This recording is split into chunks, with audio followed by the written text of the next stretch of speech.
In a storm of controversy engulfing Britain's political landscape, Chancellor Rachel Reeves faces mounting criticism over the government's decision to raise the state pension age from 66 to 67 between 2026 and 2028.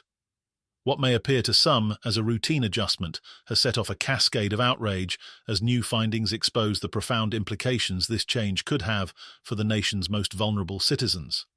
The Treasury is set to pocket an additional £6 billion annually, a figure touted as a necessity for maintaining fiscal balance. However, critics argue that the savings come at an unbearable cost to those already teetering on the edge of poverty. A report published by the Institute for Fiscal Studies, IFS, in collaboration with pension provider ABRDN, has laid bare the human toll of this decision. The findings reveal that while the policy may bolster public finances, it risks pushing thousands of older Britons into financial hardship. Vulnerable groups, particularly those relying on private rentals, face an especially bleak future.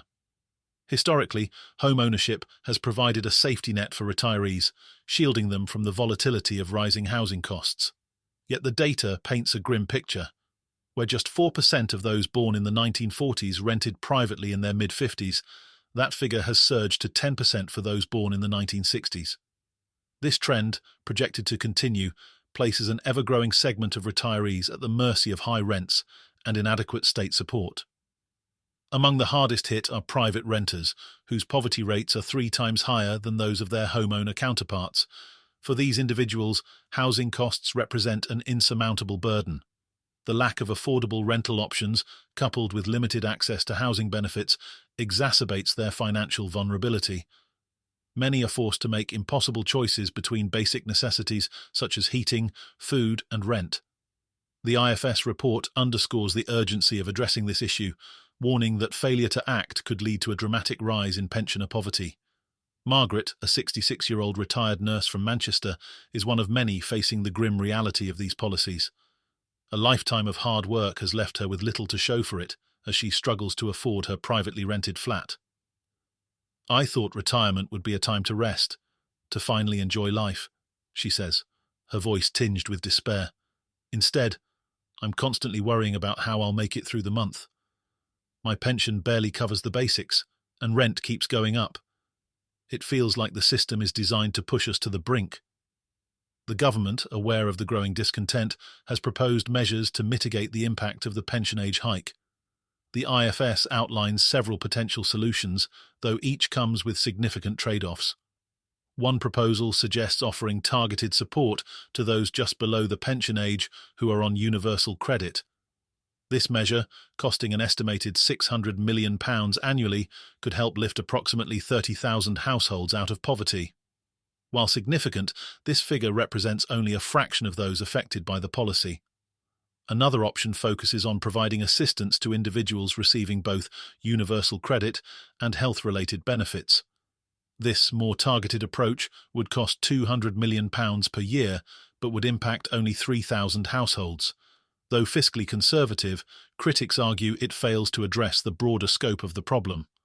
Housing also remains a critical issue. The IFS recommends expanding housing benefit eligibility to include an extra bedroom, recognizing the need for space to accommodate caregivers or family visits. This proposal, which would cost £150 million annually, aims to alleviate some of the pressures faced by private renters. Despite these proposed measures, many argue they fall woefully short of addressing the systemic challenges faced by older renters and low-income individuals. Heidi Karjalainen, a senior research economist at the IFS and one of the authors of the report, warns that without meaningful intervention, public confidence in the pension system could erode further. Increasing the state pension age is a key policy for long-term financial sustainability, she acknowledges, but it disproportionately affects those who are already struggling, especially individuals on low incomes who are not in work before reaching the current pension age.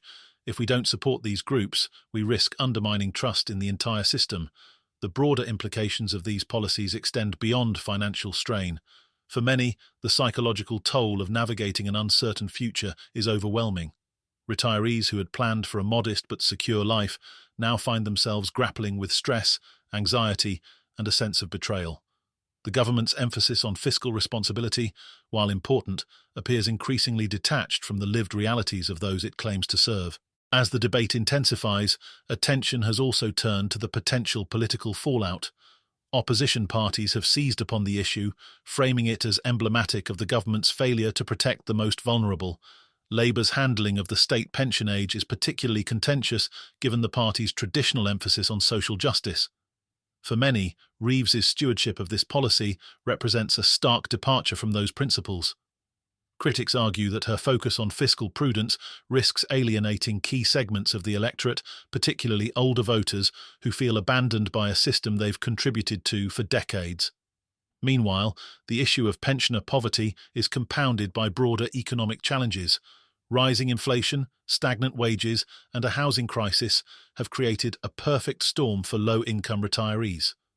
The government's reluctance to implement more comprehensive reforms has drawn accusations of short-termism and a lack of political will. Advocacy groups have called for bolder action, including increased funding for social housing and expanded support for low-income individuals approaching retirement.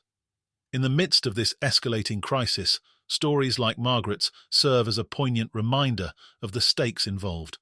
For every statistic and policy proposal, there are countless individuals whose lives are being upended. Margaret recalls a time when retirement was synonymous with security and dignity. We were told that if we worked hard and played by the rules, we'd be taken care of, she says. Now it feels like we're being cast aside, left to fend for ourselves in a system that no longer values us. This sentiment resonates with a growing number of Britons who feel disillusioned with the government's approach to social welfare. While the Treasury's £6 billion windfall from the pension age hike may bolster public finances, the question remains, at what cost? For many, the answer is painfully clear. The human toll of these policies, measured in poverty, insecurity, and diminished quality of life, far outweighs the financial gains. As public pressure mounts, the government faces a critical juncture. Will it prioritise fiscal balance at the expense of its most vulnerable citizens, or will it heed the calls for meaningful reform? The outcome of this debate will not only shape the future of Britain's pension system, but also define the nation's commitment to fairness and equity. For Margaret and countless others, the stakes couldn't be higher. Their hope, fragile but persistent, rests on the belief that it's not too late for change. But with every passing day, that hope grows harder to hold on to. In the end, this scandal is about more than just policy. It's about values. It's a litmus test for a society grappling with questions of justice, responsibility, and the kind of future it wants to build. For those left in the shadows of these decisions, the fight for dignity and security continues. And for those in power, the clock is ticking. Will they rise to the challenge, or will history remember them as the architects of a system that turned its back on its own people?